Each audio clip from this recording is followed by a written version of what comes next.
बिस्मिल्लाहिर्रहमानिर्रहीम अस्सलाम वालेकुम, वेलकम बैक जी। और लेक्चर नंबर है आज 85। लेक्चर नंबर 85 में हम डिस्कस करेंगे AWS organisation.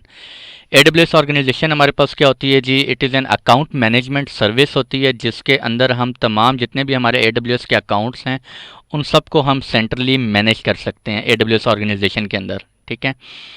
The question arises hair के हमारे पास मल्टीपल अकाउंट्स हैं क्यों, हम एक अकाउंट के अंदर क्यों नहीं सारा काम कर रहे। समटाइम इस तरह होता है कि हमारे पास काफ़ी ज़्यादा बड़ा इन्वायरमेंट है तो हम क्या करते हैं, हम डेवलपमेंट के लिए एक अलग अकाउंट परचेज़ कर लेते हैं। ठीक है। प्रोडक्शन के लिए एक अलग अकाउंट कर लेते हैं मैनेज, ताकि प्रोडक्शन में हमारा जो अलग अकाउंट होगा उसके ऊपर हम किसी भी यूज़र को एक्सेस नहीं देंगे। ठीक है जी। हमारे जो क्लाइंट्स हैं या एंड यूज़र्स हैं जो कि हमारे एप्लीकेशन को यूज़ करते हैं, हम सिर्फ उनको जो एंड यूज़र्स हैं over the around the globe, ठीक है जी, सिर्फ वही हमारे इन प्रोडक्शन सर्वर्स पे आ सकते हैं अपनी जो भी वेब एक्सेस करना चाह रहे हैं या उसको एप्लीकेशन को एक्सेस कर रहे हैं। That's it. हम प्रोडक्शन का अलग इन्वायरमेंट बना देते हैं, डेवलपमेंट का अलग बना देते हैं, या आपकी कोई और रिक्वायरमेंट है सिक्योरिटी पर्पज़ के लिए भी हम कर सकते हैं, डिफरेंट अकाउंट्स मैनेज कर सकते हैं। और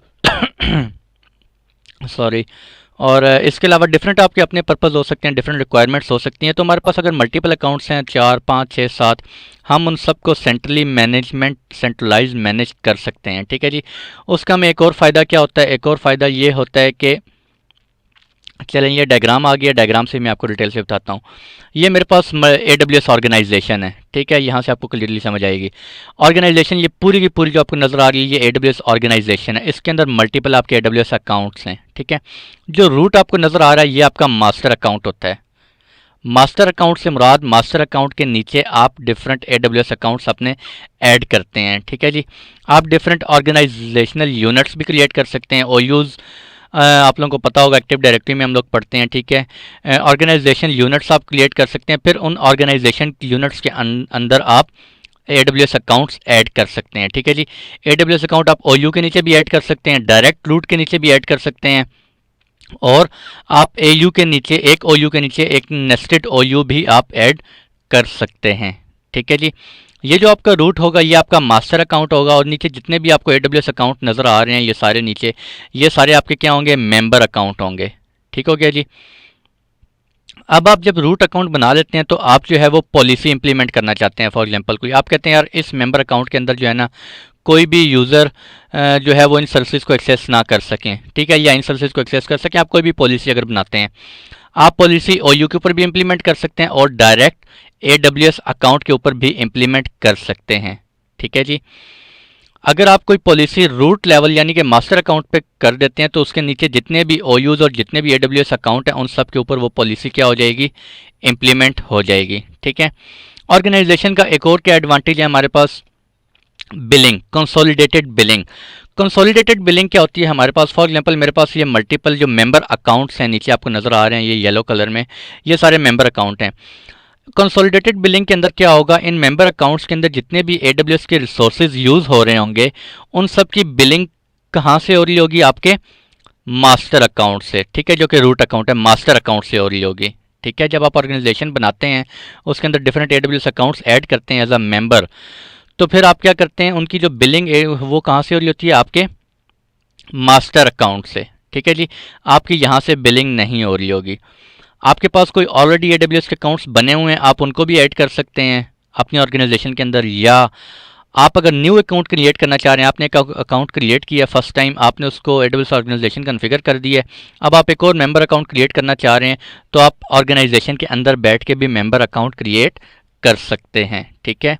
या कोई ऑलरेडी बना हुआ है तो उसको इनवाइट कर दें, उसको उसके ईमेल पे जो रूट एडमिनिस्ट्रेटर होता है एडब्ल्यूएस अकाउंट का उसको ईमेल जाएगी कि आपको इस ऑर्गेनाइजेशन में ऐड करना चाह रहा है ये फलानी ऑर्गेनाइजेशन, तो आप उसको कंफर्म कर दें, वो आपका एडब्ल्यूएस ऑर्गेनाइजेशन में ऐड हो जाएगी एज अ मेंबर अकाउंट।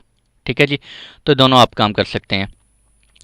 उसके बाद आ जाते हैं एडब्ल्यूएस ऑर्गेनाइजेशन के फीचर थोड़ा सा देख लेते हैं। जो सेंट्रलाइज मैनेजमेंट है of all your AWS account, मैंने आपको बता दिया आपके पास जितने भी आपका जो रूट अकाउंट है उसके नीचे जितने भी मेंबर अकाउंट है उन सबको आप सेंट्रलाइज मैनेज कर सकते हैं। ठीक है जी। और इसके अलावा आ जाता है आप उनको पॉलिसीज अटैच कर सकते हैं। आप उन नीचे जो मेंबर अकाउंट्स हैं आप उनको डिफरेंट ऑर्गेनाइजेशन यूनिट्स में भी ऐड कर सकते हैं। ठीक है। इसके बाद आ जाते हैं हमारे पास कंसोलिडेटेड बिलिंग। कंसोलिडेटेड बिलिंग में आप लोगों को बता चुका हूँ, जो हमारे पास मास्टर अकाउंट है उसके जितने भी मेंबर अकाउंट हैं उन सब की बिलिंग मेंबर अकाउंट्स के अंदर जो AWS रिसोर्सेज यूज़ हो रहे होंगे उनकी बिलिंग कौन कर रहा होगा? आपका मास्टर अकाउंट, ठीक है जी, जो कि AWS ऑर्गेनाइजेशन का रूट अकाउंट होगा। उसके बाद आ जाते हैं हमारे पास hierarchical grouping of your accounts to meet your budgetary security और कंप्लाइंस नीड्स, ठीक है जी। You can group your accounts into, आपके पास जितने भी ग्रुप्स हैं ओयूज आपने बनाए हुए हैं, आप उनके अंदर डिफरेंट जो है वो मेंबर अकाउंट्स ऐड कर सकते हैं। फिर आप उन मेंबर अकाउंट्स के ऊपर या उस एक ओयू के ऊपर आप क्या कर सकते हैं? पॉलिसीज़ अटैच कर सकते हैं। जब आप उस एक ओयू के ऊपर पॉलिसी अटैच करेंगे तो उस ओयू के अंडर जितने भी 1, 2 या 3 मेंबर अकाउंट्स हैं उन सब के ऊपर वो पॉलिसी क्या हो रही होगी? इम्प्लीमेंट हो रही होगी, ठीक है जी। उसके बाद चलिए हमारे पास control over the AWS services. Master account जो होता है, आपका जो मास्टर अकाउंट होता है उसको तमाम जो है वो कंट्रोल ओवर होता है आपके जितने भी मेंबर अकाउंट के अंदर आपकी AWS सर्विसेज हैं। आप चाहें तो ये भी कर सकते हैं यार कि आपका जो फलाना मेंबर अकाउंट है उसके अंदर कोई भी यूज़र जो है वो AWS सर्विस को एक्सेस ना कर सके या किस किस सर्विस को एक्सेस कर सके, ठीक है। ये सारा मास्टर अकाउंट का जो एडमिनिस्ट्रेटर होता है वो आपका ये सारे रिस्ट्रिक्शंस अलाउ कर सकता है, ठीक है जी। इसके अलावा हमारे पास आ जाता है integration and support. AWS IAM के साथ इंटीग्रेटेड होता है हमारे पास। और नेक्स्ट है जी data replication, that is eventually consistent data आपका जितना भी ये जो है वो रेप्लिकेट हो रहा होता है और आपका मल्टीपल रीजन्स में रेप्लिकेट हो रहा होता है। हो सकता है आपने कोई यूज़र जो है वो कोई मेंबर अकाउंट जो है वो ऐड किया हो लेकिन जब आप नेक्स्ट टाइम एक्सेस करें हो सकता है आपको एक्सेसिबल ना हो, ठीक है जी, क्योंकि हो सकता है वो अभी रेप्लिकेट ना हुआ हो किसी और रीजन में, ठीक है जी। इवेंचुअली कंसिस्टेंट होता है। और इसके बाद आ जाते हैं AWS ऑर्गेनाइजेशन प्राइसिंग। इसकी कोई प्राइसिंग नहीं है, ठीक है जी। आप ऑर्गेनाइजेशन बनाएं, ऑर्गेनाइजेशन बनाने के बाद मेंबर्स ऐड करें, OUs बनाएं, उसमें कोई चार्जेस नहीं होंगे। चार्जेस सिर्फ इस चीज़ के होंगे आप मेंबर अकाउंट के अंदर या मास्टर अकाउंट में जो AWS के resources like EC2 instance, like S3 service और डिफरेंट डेटाबेसेस, इन रिसोर्सेज के चार्जेस होंगे। ऑर्गेनाइजेशन के इटसेल्फ कोई चार्जेस नहीं होते, ठीक है जी। और इसके बाद आ जाता है डिफरेंट टर्म्स हैं। ये थोड़े टर्म्स इंपॉर्टेंट हैं, ये आप लोगों को पता होना चाहिए क्योंकि ड्यूरिंग लैब ये टर्म्स यूज़ हो रही होंगी। अगर इन टर्म्स का आपको आइडिया नहीं होगा तो लैब में आप लोगों को प्रॉब्लम होगी। ऑर्गेनाइजेशन हमारे पास क्या होती है जी? Organisation is a collection of AWS accounts, ठीक है, that can organise into a hierarchy and manage centrally. आपको मैं ऑर्गेनाइजेशन की वो डायग्राम दिखाई है, उसके अंदर collection of AWS accounts that is known as organisation. AWS account क्या होता है? AWS अकाउंट आप कह सकते हैं as a container for your AWS resources, ठीक है जी। मेंबर अकाउंट भी हो सकता है, मास्टर अकाउंट भी हो सकता है। ये हमारे पास क्या होता है? AWS अकाउंट होता है जहाँ पे आप एक अकाउंट के अंदर जो है उसके AWS के रिसोर्सेज को मैनेज कर रहे होते हैं, ठीक है जी। और ये आपका AWS अकाउंट होता है। इसके बाद मास्टर अकाउंट। मास्टर अकाउंट क्या होता है? Is the AWS account you use to create your organisation. जब आप ऑर्गेनाइजेशन क्रिएट करते हैं तो उस टाइम आपका जो अकाउंट यूज़ हो रहा होता है, जिस अकाउंट के अंदर आप ऑर्गेनाइजेशन क्रिएट कर रहे हैं, that account is known as master account, ठीक है जी। उस मास्टर अकाउंट से आप फर्दर आगे different account AWS accounts create कर सकते हैं, ठीक है जी।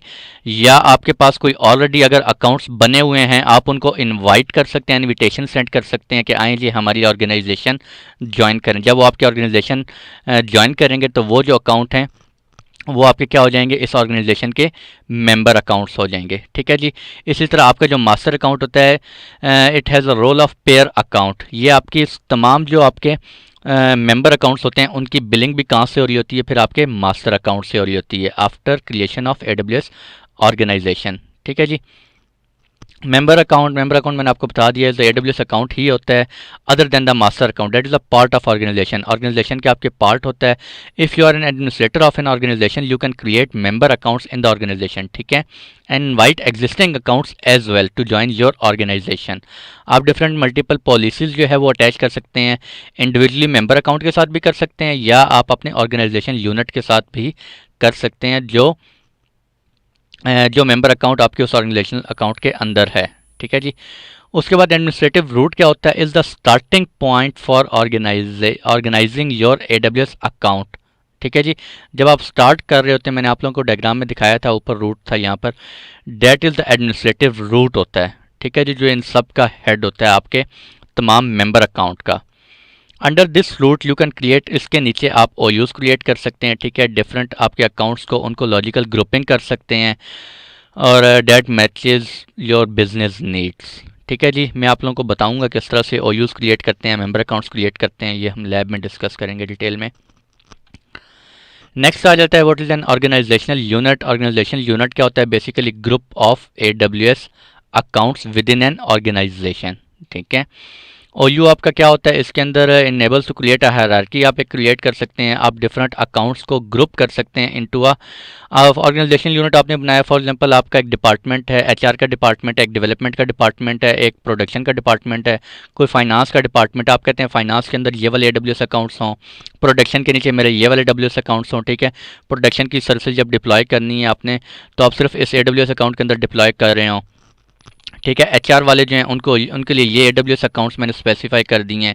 HR से रिलेटेड जो डाटा है वो इसमें, और डेवलपमेंट का मैंने एक ऑर्गेनाइजेशन यूनिट बना दिया, उसके नीचे मैंने एक दो AWS अकाउंट सेट कर दिए हैं। मैं कहता हूँ यार डेवलपमेंट जब भी करनी है वो सिर्फ उनको इसी एक AWS अकाउंट्स में परमिशन होनी चाहिए। ठीक है जी, तो इस तरह से आपका क्या होता है, सिक्योरिटी जो है वो भी इन्हांस करती है। कैसे कि अगर आपका इन केस आपका एक AWS अकाउंट जो है वो अगर आपका क्या हो जाता है, हैक हो जाता है, ठीक है जी, कंप्रोमाइज़ हो जाता है, तो आपके जो ऊपर हेड होगा, यानी कि वो कंप्रोमाइज़ नहीं होगा रूट अकाउंट। ठीक है, आपका एक अकाउंट नीचे वाला कंप्रोमाइज़ हो जाए तो सिर्फ उसी के रिसोर्सेज कंप्रोमाइज़ होंगे। अगर आपने एक ही अकाउंट के अंदर सारा कुछ रखा हुआ है, डेवलपमेंट, प्रोडक्शन, डिफरेंट डिपार्टमेंट्स का अपना डाटा, तो अगर वो आपका एक अकाउंट हैक हो जाता है तो आपके सारे का सारा डाटा क्या हो जाएगा, हैक हो जाएगा। इसलिए हमारी कोशिश होती है मल्टीपल AWS अकाउंट्स के अंदर अपने रिसोर्सेज को मैनेज कर रहे होते हैं। ठीक है जी, वन मोर थिंग, जब भी आप जब भी आप AWS अकाउंट क्रिएट करें तो उसके ऊपर multi factor authentication must enable करें। ठीक है जी, और what is the policy? Policy क्या होती है? पॉलिसी का डॉक्यूमेंट होता है जिसके अंदर डिफरेंट स्टेटमेंट्स होती हैं। आप उसमें स्टेटमेंट्स क्रिएट करते हैं कि आप चाहते हैं यार ये AWS अकाउंट्स के ऊपर ये वाली permission low, sort of permission आप कह लें, परमिशंस आप डिफाइन करते हैं। ठीक है जी, कि किस OU के ऊपर आप कौन सी पॉलिसी अटैच करना चाह रहे हैं, या किस AWS अकाउंट के ऊपर आप पॉलिसी अटैच करना चाह रहे हैं, वो सारा हम पॉलिसी के अंदर परमिशंस डिफाइन करते हैं। ठीक है जी, और ये था आज का लेक्चर जिसमें हम लोगों ने जो है वो डिस्कस किया AWS ऑर्गेनाइजेशन को। लैब में इसमें नहीं करवा रहा, लैब इंशाल्लाह मैं नेक्स्ट लेक्चर में करवाऊँगा, ताकि लेक्चर मैंने कहा वो लंबा हो जाएगा, इसलिए मैंने लैब को अलग से रख दिया। ठीक है जी, तो मिलते हैं इंशाल्लाह आप लोगों से लैब में, तब तक के लिए इजाज़त दें और दुआ में याद रखिएगा। अल्लाह हाफ़िज़।